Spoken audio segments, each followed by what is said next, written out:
আমরা গত ক্লাসে টেন্স এর ডিটেইলস আলোচনা করছি।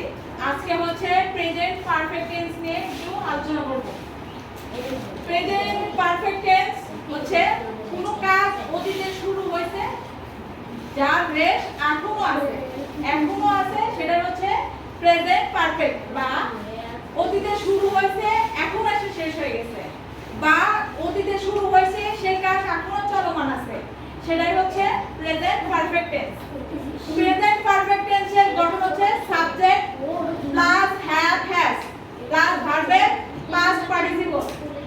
হ্যাজ বা হ্যাভ কোথায় বসবে সেই বিষয় হচ্ছে যে যদি সিঙ্গুলার নাম্বার হয় তাহলে হচ্ছে হ্যাজ বসবে, যেমন she he it etc। আর প্লুরাল নাম্বার হলে হ্যাভ বসবে I we they etc।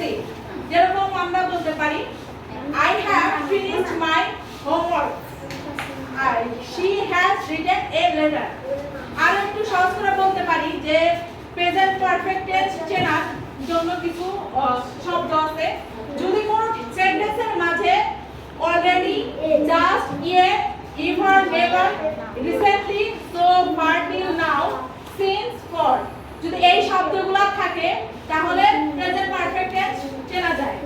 যেরকম আমি একটা উদাহরণ বলি, I have lived for 5 years।